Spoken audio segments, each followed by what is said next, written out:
Chicago Bears camp is rolling along, and they had kind of an O-line problem last season, allowing 68 sacks. That's not only a franchise record, but also the most sacks allowed in the entire league for the 2024 season. Now, that can't happen, especially when you're trying to protect a young quarterback who is expected to be the future of your franchise in Caleb Williams. So the Bears had an O-line overhaul in the offseason under their new head coach, Ben Johnson, and we're looking at the projected O-linemen for 2025. Perhaps the biggest move was signing free agency's top center, Drew Dalman, to a 3-year, $42 million deal. Dalman allowing only 2 sacks and 10 QB pressures in 9 games last season, while also battling through an ankle injury. Our resident Chicago Bears O-lineman Kyle Long sat down with Dalman at Bears camp today. Take a listen. What's going on, guys? I am Kyle Long, former Chicago Bear, former offensive line for the Bears, and I'm joined today by brand new offensive center for the Chicago Bears, Drew Dalman. Drew, what's going on, man? How we doing, man? I'm just happy to get to hang out with you. You know, they give you this list of players to make available to the media, and I said, get all those skill guys off the list. I'm going to talk to a center, and when we decided to sit in this chair, I said, I'm a right guard, so I'm going to sit on your right. Talk to me about what it's been like since you arrived in Chicago. You know, a lot was made about the fact that this was where you wanted to be, and you saw what was going on here. So take me through that process and what it's been like since you've gotten on campus here at House Hall.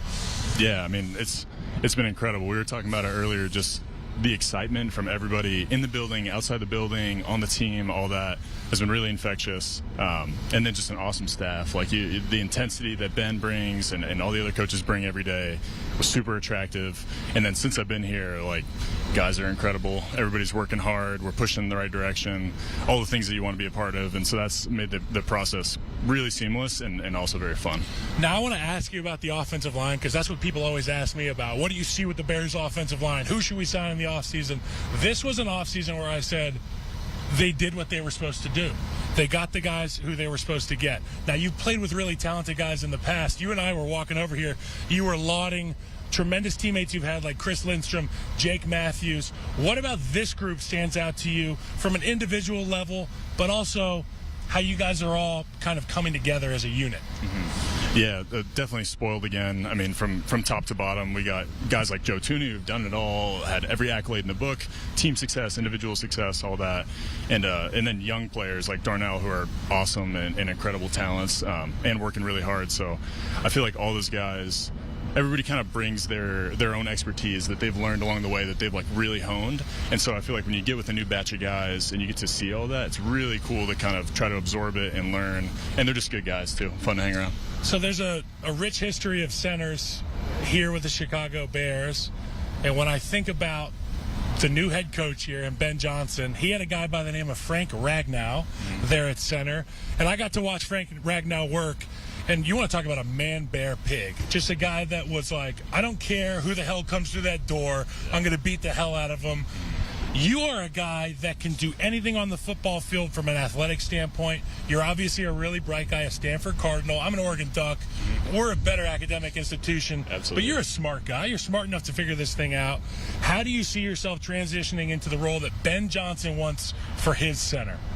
Yeah, I think it's been a fun challenge because with the new offense, there's kind of some new aspects and new areas of control for the O-line and ways that we can, help the quarterback out changing plays or that kind of thing. So that's been really fun to kind of tune that up and work as a unit. It really works best. Like the center gets a lot of the credit for that stuff, but when all 5 guys are talking and seeing everything, I feel like it helps a ton. And that kind of goes back to having experienced guys like Joe and Jonah and everybody to help you out. But yeah, I think the vision is to have a unit that's always on the same page, whether we're right or wrong, and that we're making good decisions, we're putting ourselves in advantageous spots, and just playing hard once we get the call and we can just rip off the ball. Okay, so you're still a young player in the NFL, albeit you're experienced. You've got a lot of starts.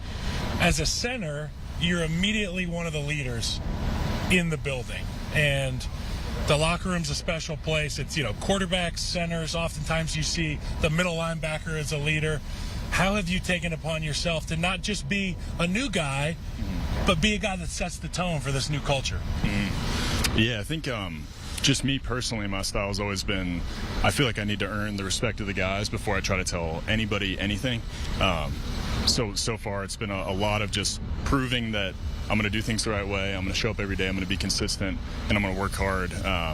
And as that goes, I feel like, you earn the respect of your teammates, and you can start to push and pull them a little bit more when they need. And so I think we're kind of in that process right now, and just kind of working to establish what the standard is going to be for the O-line, and then holding everybody to it at that point.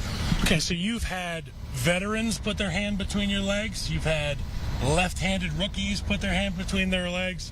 You've got, fingernail polish between your legs now with Caleb Williams. By the way, I support it. Let your freak flag fly is Absolutely. what my old man used to tell me, and it worked. So for a guy like Caleb, do whatever the hell you want with your fingernails. I'll say this. I'll ask you this. What's the biggest difference between having Michael Penix in his first year and getting an opportunity to work with a guy like Caleb Williams in his second year? What similarities are there, and what are the differences? Yeah, I feel like it's tough because my sample with both of them isn't huge yet. Still learning and all that with Caleb. They're both, great guys, great teammates. Can't say enough positive stuff.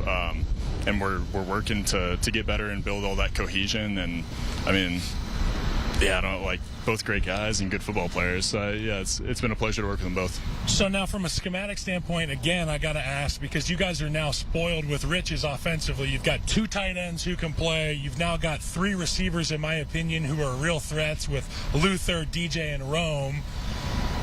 Have you found that there is kind of a wrestling match with Ben Johnson on personnel? Who's going to be in there right now? Because as a Bears fan, as an offensive mind, there are so many things you guys can do. What have you felt comfortable with? And are you like, hey, we need to do more of that? Yeah, I think that's probably a little above my pay grade. Yep. I think I go in there most of the time. Centers, though. You guys are the first ones to raise your hand and say, that ain't going to work. Yeah. I've seen it happen before. Yeah. Most of the time we're in the huddle huffing and puffing, and people are coming out, and you're like, great, that seems like a good plan. So you're just happy to see that whatever's coming in there is creative, it's cutting edge. Yeah, that's where we have our expertise as players, and then the coaches have their domain, and that's like we put 100% trust in them, and they're going to put us in the best spots possible. So okay, so let's talk about the guys that we usually don't talk about, the defensive linemen. Who's been giving you a hard time on the interior?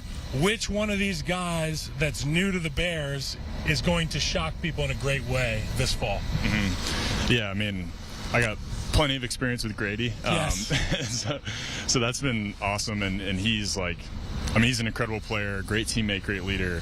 So he definitely gives us fits in the best way possible, where he's testing your rules, he's testing you individually, making your technique sharp. That's been great. But everybody they roll out there, Dex has been doing great. Billings has been doing great. All those guys, I play more of the interior guys. So they're all doing a good job, and we're having some good back and forth in camp, which I feel like is always a good sign. So yeah, I'm excited. Tell me about the difference between all these physical camp practices I've heard about, Navy versus Orange, Bears on Bears. Today was a joint practice. Today was hot. What did you learn about yourself? What did you learn about the guys that you're going to be breaking the huddle with every day? Yeah, it was good. That certainly you get tested, and then the heat adds to that stress on top of it. I feel like we definitely had some up and down, and we got to be better. But I feel like for the most part, we're from where we started to where we are now. Our focus is getting better. Our execution's getting better as we go. And then obviously, the more stress you can add on top of that, the more you're going to be ready for the live bullets in the game. So I think today was really good in that regard. Added another layer of stress. And I feel like we learned a lot. Okay, I'm going to let you go here, but I'm going to give you the opportunity to give Bears fans one word that you think will summarize your identity this season. Dang, one word. No phrases? You're a Stanford guy. One word. Yeah, we'll go effort. I love that. Yeah. Okay, Drew Dalman, everybody. Thank you very much, Drew. Yep. Kick some ass. I look forward to watching you, bro. Thank you. All right, great stuff. Thanks so much, Kyle. All right, it is the Ben Johnson era for the Chicago Bears, and he's kicking off his campaign as the head coach of Chicago with back-to-back divisional games. They open up week 1 against the Vikings on Monday Night Football in prime time, and then week 2, a Ben Johnson revenge game, if you will, starting out strong. A tough schedule for the Chicago Bears.